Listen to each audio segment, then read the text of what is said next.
Nah, sekarang kita langsung masuk ke contoh soal ya. Kita punya transaksi akuntansi. Kali ini gue mau ngomongin transaksi yang berhubungan sama penyuntikan modal dan prefer. Oke, kenapa gue mulai dari transaksi ini? Karena ingat ya, ketika kita mau mulai suatu usaha, kita pokoknya mikirnya kita mau berbisnis gitu. Kita pertama harus punya modal, kita harus punya duit gitu kan. Nah, misalnya kali ini yang mau bikin usaha itu adalah si James. Oke, kita mau lihat nih. Tanggal 1 Maret 2010, James menyetorkan uang pribadinya sebesar 10 juta sebagai modal untuk mendirikan perusahaan. Nah, kita disuruh mencatat pengaruh transaksi ini ke persamaan akuntansi. Oke, yang harus kita ingat adalah sisi kiri dan sisi kanan di sini harus seimbang. Oke, itu yang harus kita ingat. Nah, sekarang kita lihat apa sih pengaruh transaksi ini ke persamaan akuntansi. Kita lihat ya, udah jelas nggak sih kalau James nyetorin uang pribadinya sebagai modal untuk mendirikan perusahaan. Itu berarti ngaruhnya kemana? Harta, utang, atau modal? Pertama jelas yang kita tahu adalah modal kita akan bertambah. Oke, kita catat dong di sini, ya nggak sih? Modal, yaitu modal dari James sebesar 10 juta. Oke, gini nih cara kita masukin persamaan akuntansi. Tapi masalahnya ketika gue tulis modal dari James 10 juta, gue enaknya nulis di bawahnya kali ya 10 juta gitu. Satuannya rupiah. Oke, dalam kurung Rp ini satuannya. Nah, transaksi ini nggak balance ya. Di sisi kiri perlu ada tambahan sebesar 10 juta. Oke, jadi gimana nih nambahnya? Ketika si James ngasih modal 10 juta ke bisnisnya, berarti bertambahnya sebagai apa? Kalau di akuntansi, kalau nggak dikasih tahu bertambahnya sebagai apa, misalnya mobil gitu, atau apa gitu, sepeda gitu. Kalau nggak dikasih tahu, itu pasti dia nambahin uang kas ke sana.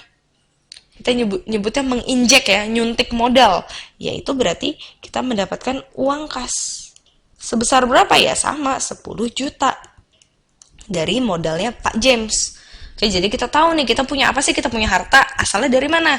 Dari modalnya Pak James. Oke, balance ya, kiri sama kanan 10 juta. Nah, itulah transaksi penyuntikan modal.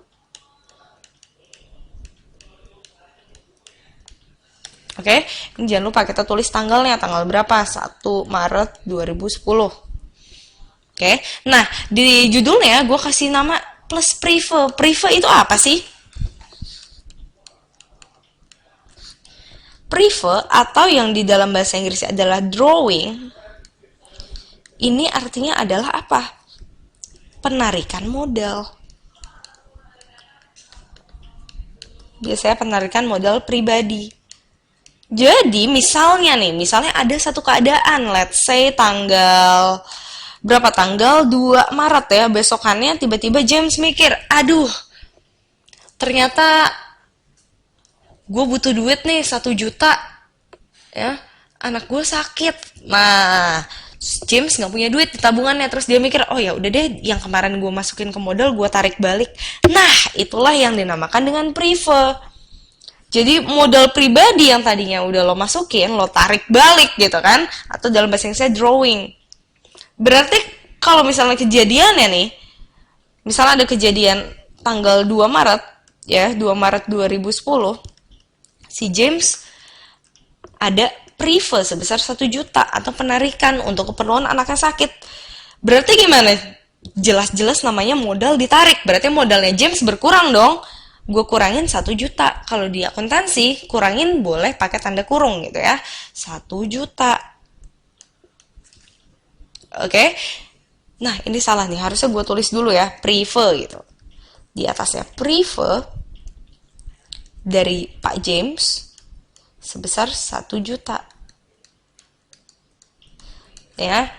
Berarti kita tahu apa? Berarti kas dari perusahaan James ini berkurang dong, ya kan? Kas dari perusahaan James akan berkurang. Tadinya dia punya 10 juta tapi ditarik 1 juta. Nah, kayak gini nih persamaan akuntansinya. Nanti kita total deh saldo barunya berapa, yaitu 9 juta. Ini juga 9 juta balance ya. Oke, kurang lebih persamaan akuntansinya seperti ini. Kayak gini nih cara kita nginput persamaan akuntansi. Oke, nah nanti terus aja transaksinya dari tanggal 1 Maret terus ke bawah akan kayak gini terus nih sampai bawah ditambah lagi transaksi macam-macam. Kayak nggak cuma dari modal sama kas doang, tapi bisa ditambah lagi dengan peralatan dan seterusnya ya. Oke, lanjut ya ke transaksi berikutnya.